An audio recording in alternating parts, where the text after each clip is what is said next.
एक बात ध्यान रखिए, आप कभी भी किसी की प्रोबेबिलिटी निकालेंगे तो वो एक्सपेरिमेंट जो होगा हमेशा रैंडम एक्सपेरिमेंट होगा।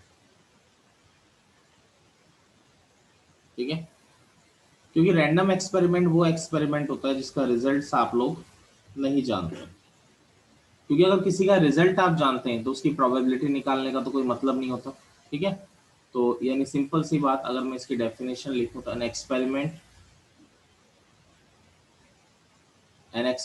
Whose results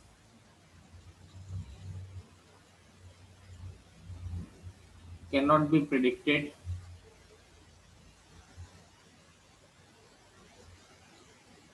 is known as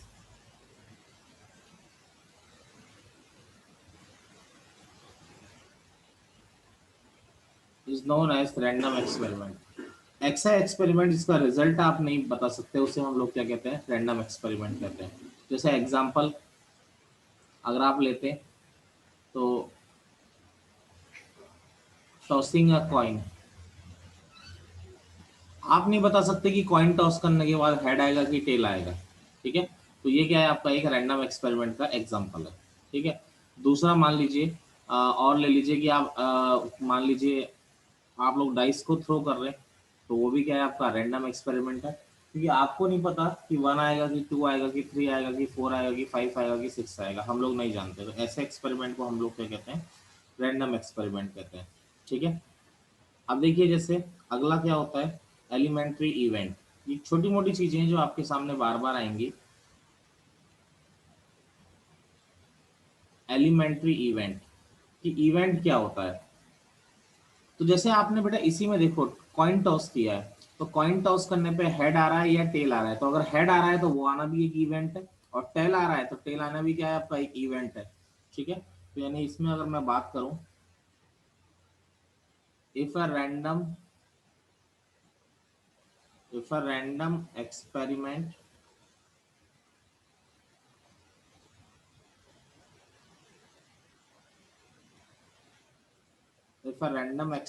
is performed,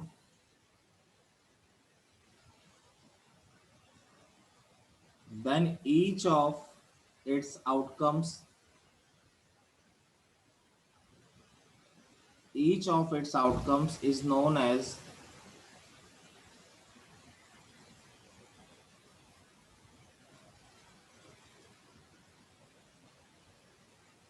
an elementary event। यानी जैसे आपने डाइस थ्रो किया, 1 आया तो 1 का आना क्या है, आपका एक इवेंट है। सिंपल सी बात है। ठीक है, अगला देखिए सर्टेन इवेंट। ये छोटी छोटी डेफिनेशन है जो मैं आपको बता रहा हूँ। सर्टेन, या फिर आप लिख लीजिए यहाँ पे श्योर इवेंट, यानी जिसका होना पक्का है। आप कोई इवेंट अगर परफॉर्म कर रहे हैं तो जिसका होना पक्का है उसे क्या कहते हैं, हम श्योर इवेंट कहते हैं। यानी कि an event associated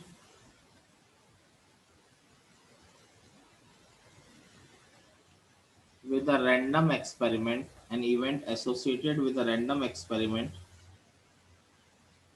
is called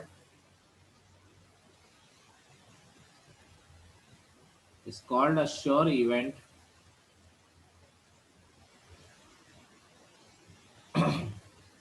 if it always occurs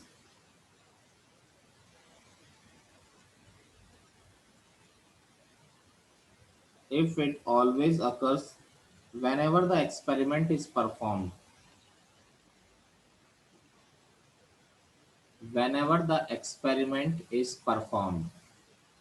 यानी ये हमेशा होगा जब भी एक्सपेरिमेंट परफॉर्म हो रहा है, उसे हम लोग क्या कहते हैं, श्योर इवेंट। इसकी प्रोबेबिलिटी क्या होती है, हमेशा 1 होती है। 1 क्यों होती है, बोलिए।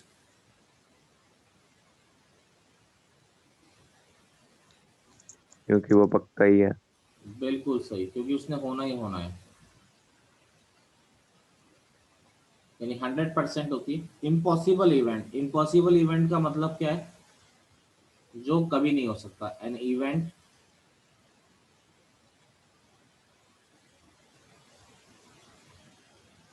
associated with a random experiment an event associated with a random experiment are said to be is called an impossible event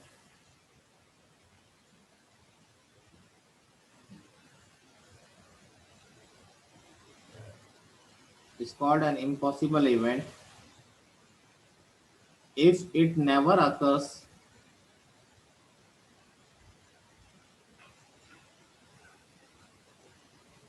if it never occurs whenever the experiment is performed. Whenever the experiment is performed.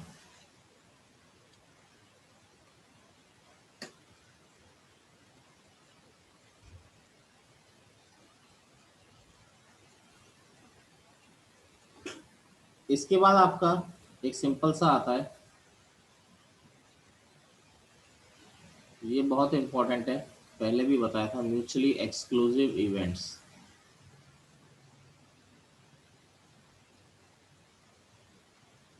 Mutually exclusive events क्या होते हैं आपके, बहुत बार questions में आएगा, ठीक है। अब देखिए एक मैं जैसे पहले डेफिनेशन लिखा देता हूँ, फिर आपको एक्सप्लेन कर देता हूँ इसके बारे में, ठीक है, बहुत आसान होता है समझना। टू और मोर events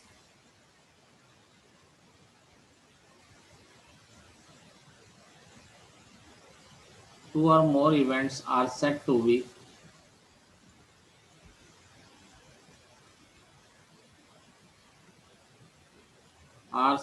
be mutually exclusive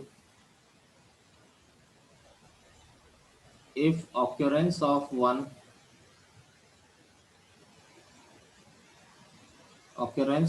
event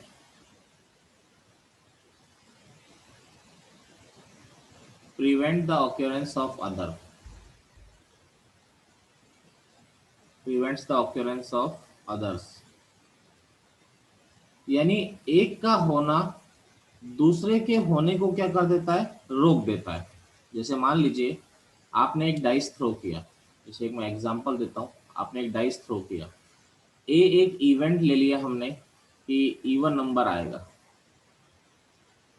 और बी एक इवेंट ले लिया मैंने कि ऑड नंबर आएगा। तो इवन नंबर के फेवर में कौन कौन से हो गए, 2 आ सकता है, 4 आ सकता है और 6 आ सकता है। बी के फेवर, हाँ जी, बी के फेवर में कौन कौन से हो गए, 1 आ सकता है, 3 आ सकता है और 5 आ सकता है। तो देखिए अगर ए इवेंट हो गया तो बी तो नहीं हो सकता। अगर इवन नंबर, अगर आपने एक डाइस थ्रो किया है, अगर ए इवेंट हो जा रहा है तो बी इवेंट तो नहीं हो सकता, और अगर बी इवेंट हो जा रहा है, ऑड नंबर आ जा रहा है, तो इसका मतलब इवन नंबर तो नहीं आ सकता। क्लियर है मेरी बात आप लोगों को, ठीक है। तो यानी Yes. यहाँ पर क्या हो रहा है, ए इवेंट का होना बी इवेंट के होने को रोक दे रहा है, इसीलिए ए और बी क्या है, म्यूचुअली एक्सक्लूसिव है। यानी ए इंटरसेक्शन बी दोनों में क्या आ रहा है, आपका फाई आ रहा है।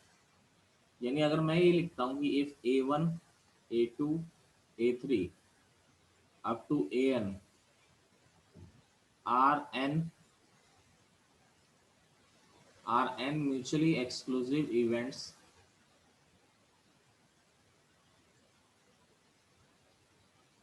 then A1 intersection A2 intersection A3 dash dash intersection AN is equal to क्या हो जाएगा आपका 5।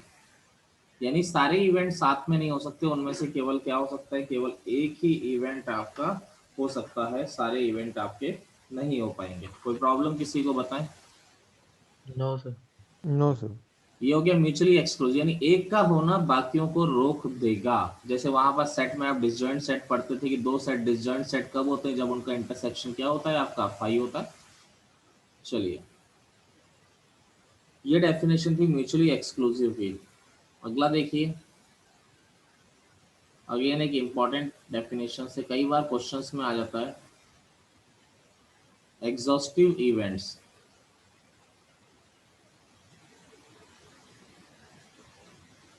देखिए एग्जॉस्टिव इवेंट्स क्या होते हैं आपके,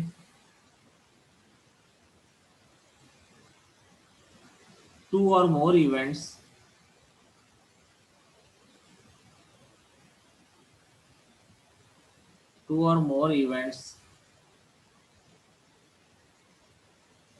are said to be exhaustive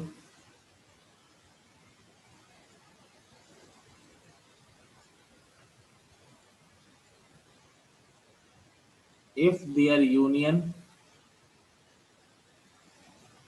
is the sample space। अच्छा, सैंपल स्पेस तो याद होगा कि नहीं याद है? याद ही होगा मुझे लगता है। याद है सर। चलिए, जैसे मान लीजिए आपने डाइस थ्रो किया, तो डाइस थ्रो किया तो इसका सैंपल स्पेस क्या होता है? किसी भी डाइस को थ्रो करने पे जो टोटल आउटकम्स आते हैं वही उनका सैंपल स्पेस होते हैं। तो इसका सैंपल स्पेस क्या है? 1 2 3 4 5 6। एक इवेंट ले लिया मैंने इवन नंबर आना, जो पिछले एग्जांपल में लिया था। बी एक इवेंट ले लिया मैंने, क्या ले लिया? ऑड नंबर आना। तो इसके फेवरेबल में कौन कौन से इवेंट हैं? 2 4 6। इसके फेवर में कौन कौन से इवेंट हैं? 1 3 और 5। तो आप देखेंगे अगर मैं ए और बी का यूनियन लेता हूं तो आपको दोबारा क्या मिल जाता है? सैंपल स्पेस मिल जाता है। तो ऐसे दो या दो से ज़्यादा इवेंट आपके एग्जॉस्टिव इवेंट्स होते हैं कि अगर उनका सैंपल स्पेस ले लिया, उनका यूनियन ले लिया जाए तो आपको दोबारा क्या मिल जाएगा? Sample space. यानी कि अगर n event A1 A2 A3 up to AN are exhaustive events, अगर ये आपके एग्जॉस्टिव इवेंट्स हैं, इट मीन्स क्या हो गया? A1 union A2 union A3 dash dash union AN is equal to आपको उस इवेंट का क्या मिलना चाहिए? सैंपल स्पेस आपको मिलना चाहिए। चलिए, क्लियर? Yes, yes. sir. मुझे एक बात बताइए, फेवरेबल इवेंट्स क्या होंगे? हाँ जी, फेवरेबल इवेंट्स क्या होंगे? किस इवेंट के? भाई जो उस इवेंट को फेवर कर रहे हो, समझ गया? अरे क्लियर है ये चीज? Yes, sir.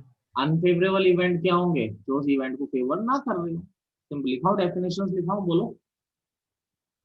No, sir. रहने दो सर। चलिए, अच्छा, सैंपल स्पेस का लिखाना है डेफिनेशन, लिखा देता हूँ, चलो। No sir.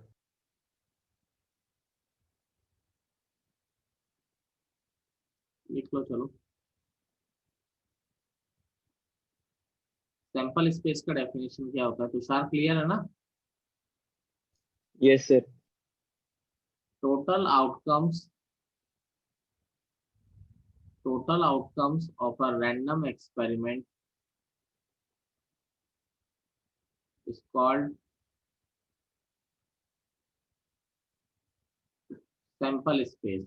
किसी भी रैंडम एक्सपेरिमेंट के, हमेशा देखिएगा, हमेशा रैंडम एक्सपेरिमेंट जरूर आएगा प्रोबेबिलिटी के केस में, कि total outcomes of a random experiment is called sample space. Sample space क्या होता है? टोटल जितने भी आउटकम्स आ रहे हैं, प्रोबेबिलिटी के हर क्वेश्चन में आपको सैंपल स्पेस निकालना ही पड़ेगा, ठीक है? जैसे मैं यहाँ पर बात करूँ आपके सामने, जैसे कोई भी आपने मान लीजिए कि 2 डाइस थ्रो किए, 2 डाइस थ्रो किए, तो सैंपल स्पेस कितने होंगे? बोलिए। 36। बिल्कुल, यानी एस जो होगा आपका, वो कितना आ जाएगा? आपका 36 आ जाएगा। आपने 4 पॉइंट टॉस किए, 4 पॉइंट टॉस किए, तो सैंपल स्पेस कितना होगा? 2 की पावर 4 होगा सैंपल स्पेस, यानी क्या हो जाएगा आपका? 16 हो जाएगा। क्लियरिटी है ना इन बारे में आप लोगों को fully? Yes, sir. Yes sir. Yes sir. चलिए आगे देखते हैं।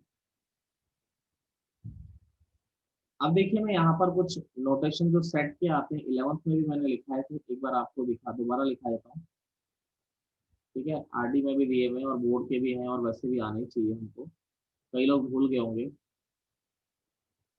वर्बल डिस्क्रिप्शन ऑफ इवेंट,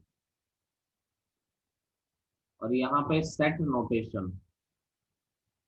मैं एक बार याद दिला देता हूँ आप लोगों को, ये सब आपने 11th में पढ़ा था। इधर इसका हम सेट नोटेशन लिख देंगे। तो देखिए, सबसे पहला आता है नॉट ए, ए इवेंट नहीं, तो क्या लिखोगे आप लोग? ए बार। अगला आता है आपका ए और बी, ए और बी यानी एटलीस्ट वन ऑफ ए और बी। तो आप इसको कैसे नोट करते हैं सेट नोटेशन में? ए यूनियन बी से नोट करते हैं। भूल गए? याद है? याद है, sir. याद है सर। चलिए, इसका मुझे कहाँ है? चलिए, अगला क्या है हमारा? A but A and B, A and B को कैसे सेट नोटेशन में रिप्रेजेंट करते हो? A intersection B, Yes, sir. A but not B, A but not B, तो A intersection B bar.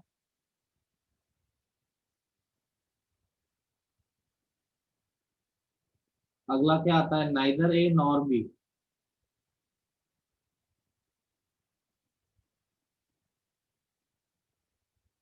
Neither A nor B, तो क्या लिख सकते हो आप? A bar intersection B bar. ठीक है, इसका एक और तरीका भी होता है, चलो 11th में बताया था। देखिए, at least one of, at least one of A और बी और सी। ठीक है, तो क्या हो जाता है? A union B union C. बोलो, देखिए बोलो। Sir neither A nor B में A bar inter union B bar नहीं आएगा? ए भी नहीं होना चाहिए एंड बी भी नहीं होना चाहिए, दोनों ही नहीं होने चाहिए ना, तो इंटरसेक्शन ही तो आएगा। ए बार यूनियन बी बार का मतलब क्या हो गया? या तो ए ना हो या फिर बी ना हो। बोलिए। ठीक है सर, ठीक। Exactly one of A and B, exactly one of A and B, A और बी में से एग्जैक्टली एक, तो क्या लिख सकते हैं हम? कोई भी एक हो, तो ए हो जाए बी ना हो, यूनियन ए ना हो बी हो जाए। ठीक है, कोई भी एक ही हो रहा है इस केस में। देखिए अगला, देखिए all three of A comma B and C, all three of A comma B and C, तीनों के होने की, तो तीनों के होने की प्रोबेबिलिटी यानी A intersection B intersection C आपका। इसके बाद देखिए एग्जैक्टली टू ऑफ,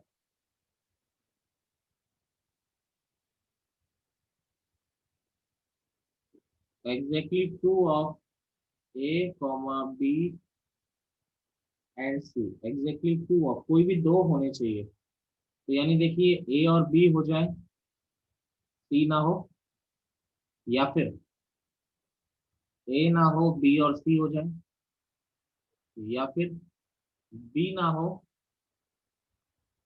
ए और सी हो जाए, कोई भी एग्जैक्टली दो होने की प्रोबेबिलिटी इस तरीके से। अगला क्या है? एग्जैक्टली वन ऑफ, ये बार मतलब वो नहीं हो रहा है, exactly one of A comma B and C, उनमें से किसी एक के होने की प्रोबेबिलिटी, तो ए हो जाए बी और सी ना हो, यूनियन बी हो जाए ए और सी ना हो, यूनियन सी हो जाए ए और बी ना हो। एक बार देख लीजिए इनको, तो देखिए सबसे पहले देखते हैं probability,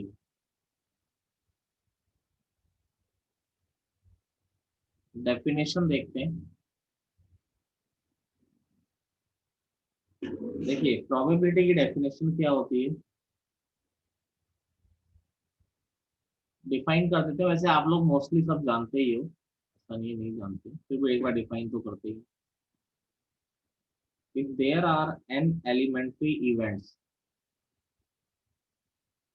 an elementary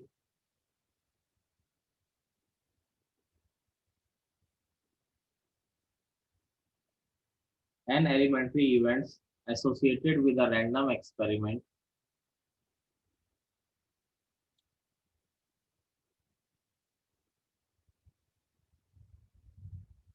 associated with a random experiment, and m of them are, और उसमें से m events, m of them are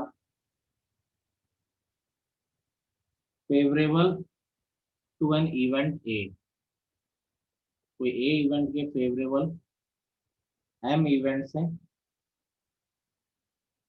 then the probability, देखिएगा, then the probability of occurrence of then the probability of occurrence of a event P of A is equal to m upon n। यानी ये क्या हो गया आपका favourable events, ये हो गया टोटल एलिमेंट्री इवेंट्स, यानी आप ऐसा भी लिख सकते हैं ये आपका सैंपल स्पेस, एक ही बात है, ठीक है, उसमें कोई दिक्कत नहीं है। अब देखिए किसी इवेंट के होने की प्रोबेबिलिटी और किसी इवेंट के ना होने की प्रोबेबिलिटी, दोनों का सम हमेशा क्या होता है आपका 1 होता है, हमेशा ध्यान रखिएगा। तो अब आप क्लियर है ये चीज आप लोगों को, इसमें कोई दिक्कत किसी को? No no sir. सर। चलिए अब मैं सबसे पहले आपको कुछ बेसिक क्वेश्चंस करवा दे रहा हूँ, ठीक है, ताकि जो हमारे उस पर बेस्ड है 11th पर based question, permutation combination based, मतलब कहने का मीनिंग ये है कि परमुटेशन कॉम्बिनेशन बेस्ड। और दूसरी बात है, एक बात और ध्यान रखिए कि प्रोबेबिलिटी जो होती है उसका आंसर कहाँ से कहाँ के बीच में होता है, 0 से 1 के बीच में होता है, या 0 कब हो सकता है आप बताइए? Impossible event. इम- बिल्कुल 0 जब होगा जब इम्पॉसिबल इवेंट हो, और 1 कब हो सकता है? श्योर इवेंट के लिए। बिल्कुल और सही, इवेंट। जब वो इवेंट होना ही होना है तो वो जो होता है वो श्योर इवेंट पे आपका वो हो जाता है, तो उसमें कोई दिक्कत वाली बात नहीं, आप समझ ही गए। अब देखिए इस पर बेस में आपको प्रॉब्लम कराऊं सबसे पहले बहुत सारी।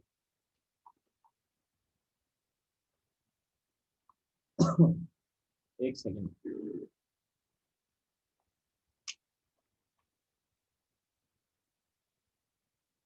देखिए फर्स्ट प्रॉब्लम है, प्रॉब्लम थोड़ी ठीक से करते हैं क्योंकि सिंपल प्रॉब्लम्स आप लोग जानते ही हैं। जैसे प्रॉब्लम है 12 balls,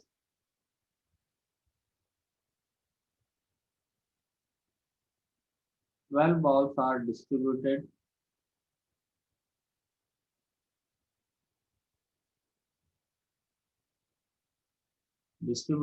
among 3 boxes. Find the probability that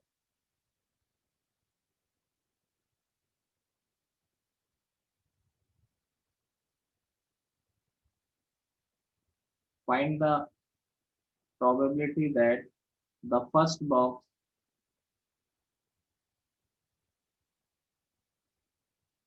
the first box will contain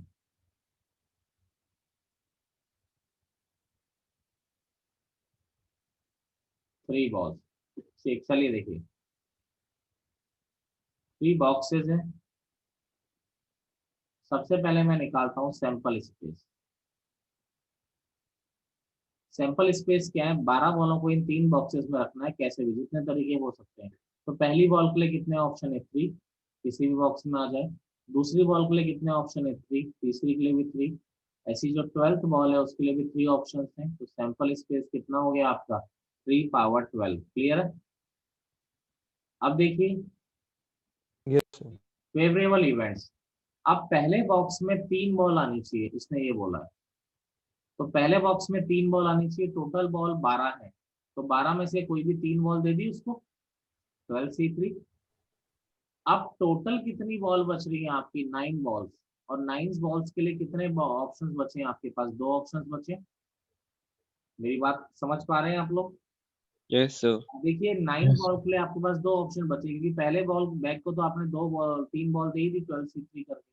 अब 9 बॉल्स के लिए 2 ऑप्शन बचे, तो भाई 9 बॉल में से जो पहली बॉल है उसके लिए कितने ऑप्शन है, 2। दूसरी बॉल के लिए भी 2 ऑप्शन, तीसरी बॉल के लिए भी 2 ऑप्शन,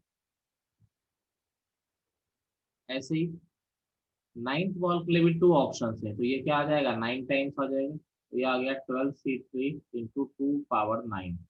तो जो प्रोबेबिलिटी हो जाएगी वो क्या हो जाएगी 12C3 into 2 power 9 upon 3 power 12। बोलिए अब क्या बोल रहे थे तेजस साहब, बोलिए।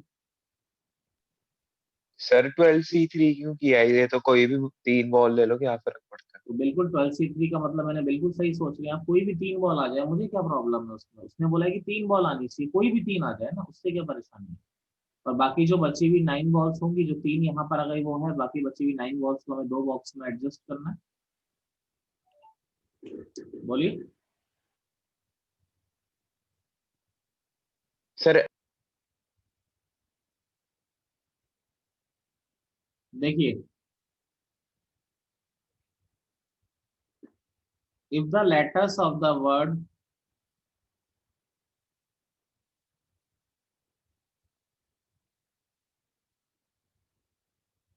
if the letters of the word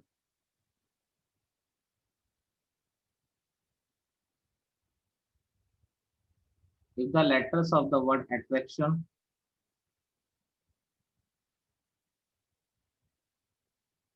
are written down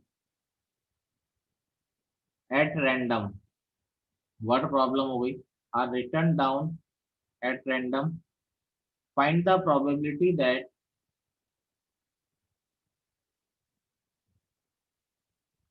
find the probability that first all the t occurs together, second no two t occurs together, ठीक है, ये बोला all the T occurs together, no two t occurs together। देखिए, attraction are written down at random, find the probability that all the t occurs together। देखिए first वाला अगर हम करते हैं तो सबसे पहले सैंपल स्पेस की बात करते हैं। तो अट्रैक्शन सैंपल स्पेस की बात की तो यानी ओवरऑल कितने तरीके से इनको अरेंज कर सकते हैं, तो 1 2 3 टोटल आपके कितने एलिमेंट्स हैं, 10 एलिमेंट्स, 10 लेटर्स हैं, तो 10 फैक्टोरियल अपॉन ए कितने टाइम आ रहा है आपका, ए आ रहा है आपका 2 टाइम, टी आ रहा है आपका 3 टाइम, 3 फैक्टोरियल इंटू 2 फैक्टोरियल, ये इनके नंबर ऑफ अरेंजमेंट हो गए। अब आप चाहते हैं कि all the T occurs together,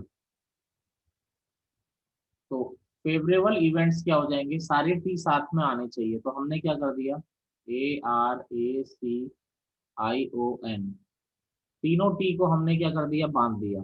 अब टोटल अरेंज होने के लिए कितने लेटर्स बचे, 1 2 3 4 5 6 7 8 लेटर्स, 8 फैक्टोरियल अपॉन ए 2 टाइम्स आ रहा है, और ये टी के आपस में शफल होने से तो कोई फर्क पड़ नहीं जाता, तो यानी जो इसकी प्रोबेबिलिटी हो गई वो क्या हो गई, 10 फैक्टोरियल अपॉन 3 फैक्टोरियल, सॉरी ऊपर तो फेवरेबल इवेंट्स आएंगे,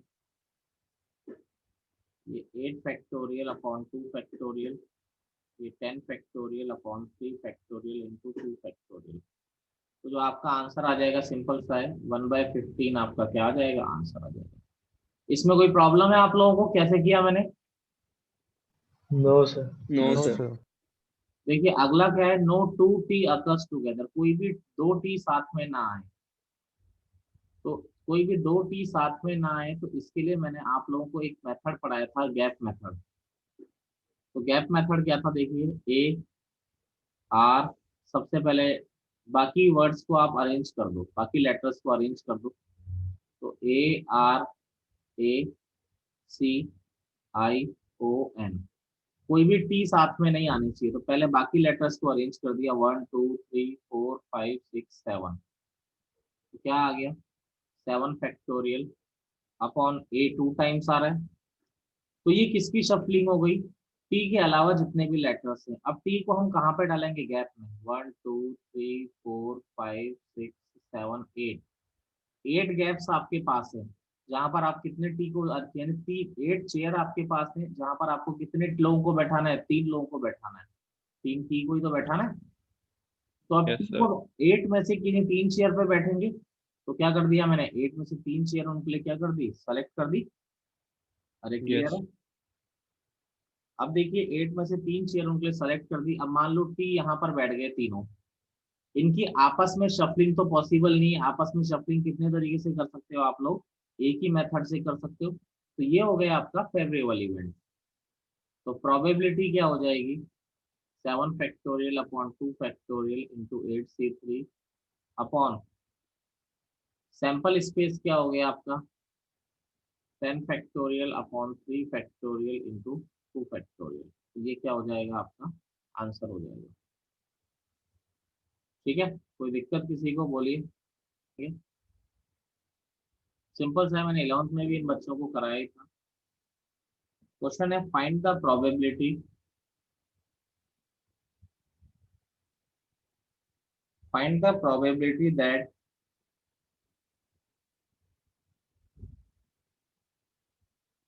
find the probability that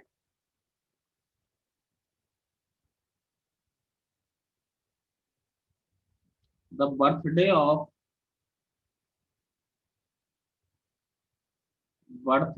6 different persons will fall in exactly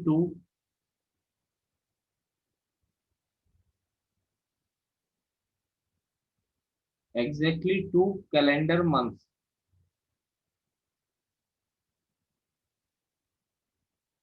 करिए जरा, ट्राई करिए इसको। सबसे पहले सैंपल स्पेस की बात करते हैं हम लोग। तो देखिए टोटल मतलब सैंपल स्पेस मतलब ओवरऑल पॉसिबिलिटी 6 डिफरेंट पर्सन है। मान लीजिए पहले पर्सन के बर्थडे पड़ने के 12 मंथ होते तो कितने चांस है, 12 पॉसिबिलिटीज है।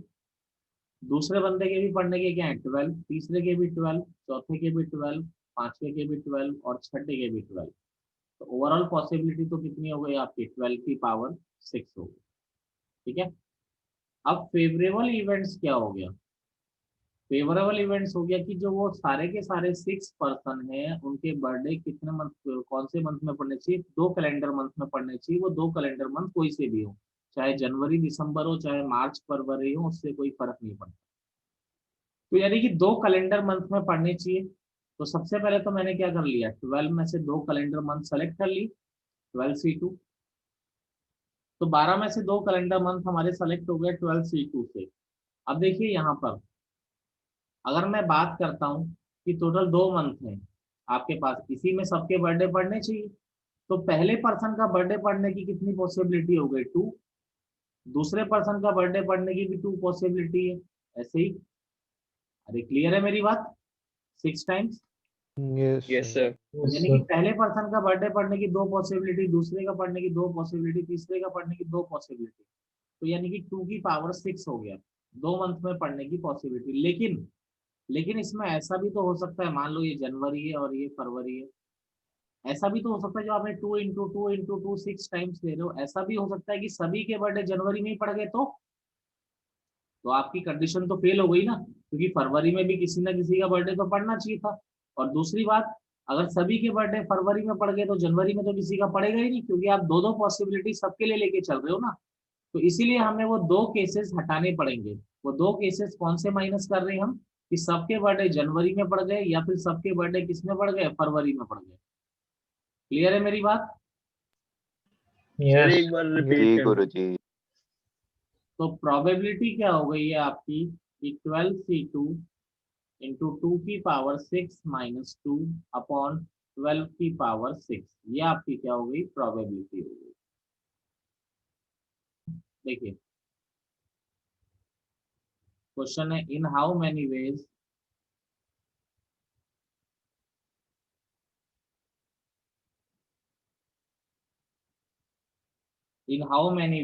कैन 3 गर्ल्स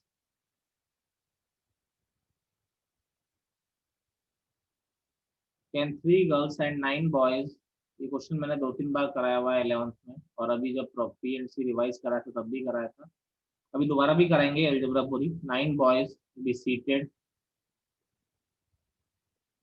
seated in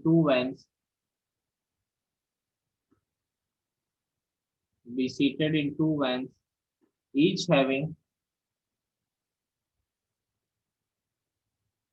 मैं ही करा दूंगा इसको, each having numbered seats, 3 in the front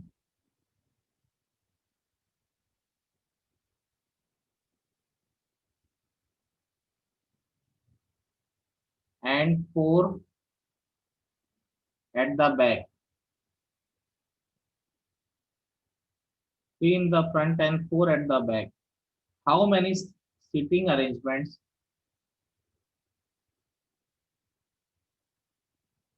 how many seating arrangements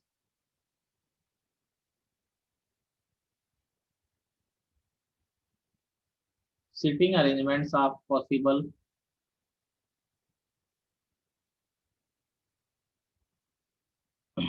if three girls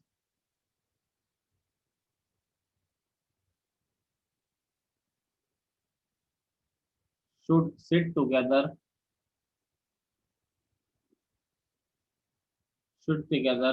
in the back row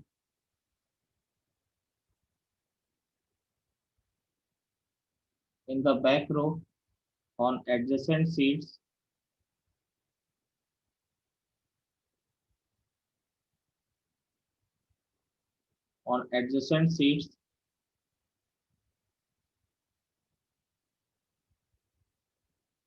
now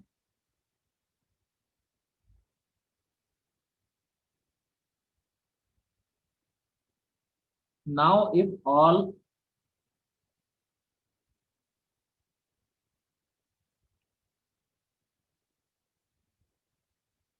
all seating arrangements are equally likely मतलब सबके होने की equal possibility है, equally likely, what is the probability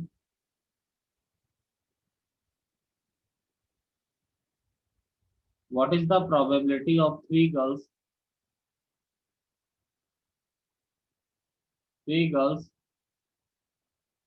sitting together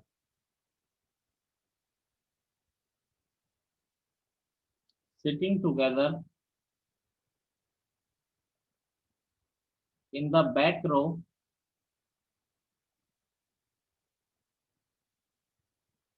on adjacent seats? Question को एक बार देख लीजिए, मैं करा रहा हूं। देखिए, दो वैन है, ठीक है। यहां पर जैसे हम थोड़ा वैन बना ही लेते हैं।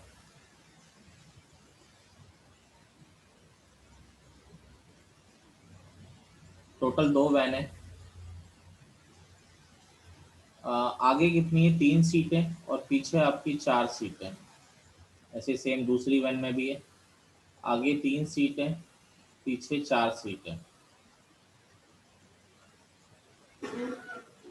ऐसा आपको दे रखा है। अब देखिए इसके बाद क्या बोला गया है आपसे, अगर हम लोग ध्यान देते हैं यहाँ पे कि कितने सीटिंग अरेंजमेंट पॉसिबल है, टोटल लोग कितने हैं। देखिए टोटल सीट कितनी है आपकी 14, 7 इसमें 7 इसमें, एंड टोटल पर्सन्स कितने हैं आपके 12, 9 बॉयज हैं एंड 3 गर्ल्स हैं। तो भाई टोटल सीटिंग अरेंजमेंट क्या हो जाएंगे, आपके भाई 14 में से 12 लोग सेलेक्ट कर लिए और 12 लोग आपस में शफल कर जाएंगे, तो 14 सी 12 इंटू 12 फैक्टोरियल। ये क्लियर है टोटल पर्सन्स का सीटिंग अरेंजमेंट। Yes, sir. अब इसके बाद देखिए यहाँ पर क्या हो रहा है, अब ये बोल रहा है कि कंडीशन फेवरेबल इवेंट्स के लिए इसने क्या बोला है कि लड़कियां जो होना चाहिए तीनों बैक रो पे आनी चाहिए और बैक सीट पे आनी चाहिए, और बैक सीट पे तो आए लेकिन किस तरीके से आए, एडजेसेंट और आनी चाहिए। तो बेटा एडजेसेंट आने के लिए क्या हो सकता है, या तो लड़कियां फर्स्ट सेकंड थर्ड सीट पे बैठ जाएं पीछे, या फिर सेकंड थर्ड फोर्थ पे बैठ जाएं, तो ही तो पॉसिबिलिटी है ना। या तो लड़कियां फर्स्ट सेकंड थर्ड सीट पे बैठ जाएं पीछे वाली बात, कोई भी एक वैन में, जैसे मान लीजिए इस वैन में फर्स्ट सेकंड थर्ड सीट पे बैठ जाएं, या फिर किस पे बैठ जाएं, सेकंड थर्ड और फोर्थ सीट पे बैठ जाएं, तभी तो वो एडजेसेंट आ सकती है। इन दोनों के अलावा तो कोई तरीका हो नहीं सकता एडजेसेंट आने का। बोलिए क्लियर है मेरी बात। तो देखिए Yes. Yes. यहाँ पर अब फर्स्ट सेकंड थर्ड सीट पर आती है तो उनके आने के अरेंजमेंट क्या हो गए 3 फैक्टोरियल, और सेकंड थर्ड सीट पे आती है तो भी उनके आने के अरेंजमेंट क्या हो गए 3 फैक्टोरियल, हो गए नहीं हो गए। तो पीछे लड़कियों के बैठने के अरेंजमेंट हो गए 3 फैक्टोरियल प्लस 3 फैक्टोरियल। अब लड़कियां बैठ चुकी है, अब लड़के कितने खड़े हैं, 9 लड़के खड़े हैं, और सीटें कितनी खाली हैं बताएंगे, 9 सीटें खाली, सॉरी 11, 9 लड़के खड़े हैं 11 सीटें खाली है, तो 11 सी 9। अरे क्लियर है मेरी बात, इनटू क्या हो जाएगा 9 फैक्टोरियल। ये 9 फैक्टोरियल क्यों होगा, वो 9 लड़के आपस में शफल भी तो कर सकते हैं यहाँ पे। अरे मेरी बात क्लियर है आप लोगों को? Yes, sir. Yes, sir. Into 2 क्यों किया? दो वैन है। दो बस है। तो बिल्कुल बस से हैं। बिल्कुल बिल्कुल, जरूरी थोड़ी है इसी वैन के पीछे बैठे, वो इस वैन के पीछे भी तो बैठ सकती हैं। तो क्या आ सर एक गया बार आपका repeat कर दो। 4 into 3 factorial into 11C9 into 9 factorial. तो प्रोबेबिलिटी क्या हो जाएगी आपकी 4 into 3 factorial into 11C9 into 9 factorial upon 14C12 into 12 factorial. Any problem किसी को तो आप बात कर सकते हैं। सर आवाज आ रही है कोई पीछे। रिपीट कर दो एक बारी।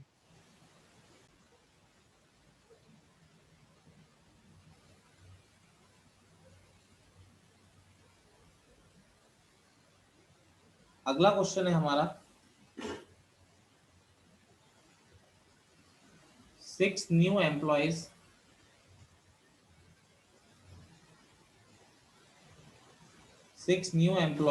two of whom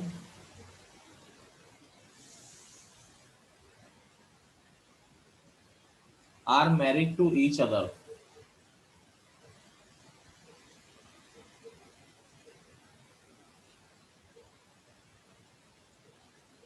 Are married to each other.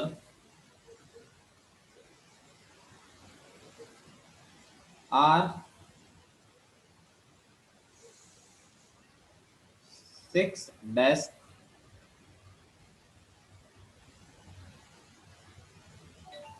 that are lined up in a row.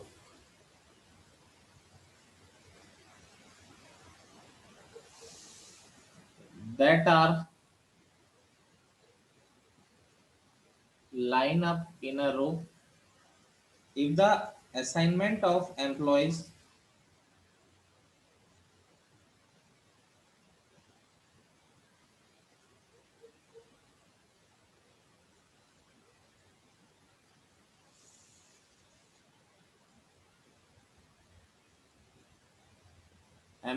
to desk is made randomly. Exemplar का क्वेश्चन है, is made randomly. What is the probability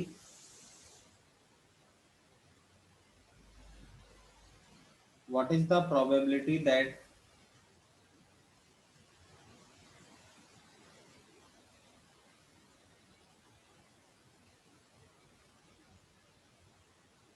the married couples will have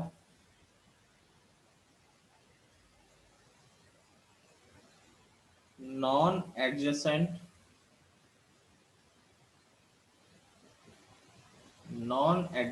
desks? करिए। Sir ये question के बाद छुट्टी कर दो। देखिए इधर सैंपल स्पेस क्या हो गया, 6 लोग हैं, 6 डेस्क है, सैंपल स्पेस हो गया आपका 6 फैक्टोरियल, इसमें तो कोई डाउट ही नहीं है। 6 फैक्टोरियल यानी आप ये भी जानते हैं कि 720 होता है, कोई ऐसी बात नहीं। अब देखिए आप उन दोनों के साथ में आने की प्रोबेबिलिटी निकाल लो। एक तो ये हो सकता है कि भाई 2 एम्प्लॉयज उन्होंने शादी कर ली, आप क्या चाहते हो वो साथ में ना आए, यही तो है ना आपका क्वेश्चन कि दोनों मैरिड कपल आपके साथ में ना आए, नॉन एडजेसेंट डेस्क में आए। तो मान लीजिए दो जो वो मैरिड कपल्स हैं, ठीक है, उनको हमने बांध दिया, साथ में आने की प्रोबेबिलिटी अगर निकालते हैं तो बाकी 4 लोग और बचे ना यहाँ पे, तो इनको बांध दिया तो साथ में आने की प्रोबेबिलिटी इवेंट्स क्या हो गए, फेवरेबल इवेंट्स हो गए आपके। टोटल लोग कितने हो गए 5, और ये जो मैरिड कपल है ये आपस में इंटरचेंज हो सकते हैं इंटू 2 फैक्टोरियल। तो साथ में आने की प्रोबेबिलिटी क्या आ गई, ठीक है, यानी कि मैरिड कपल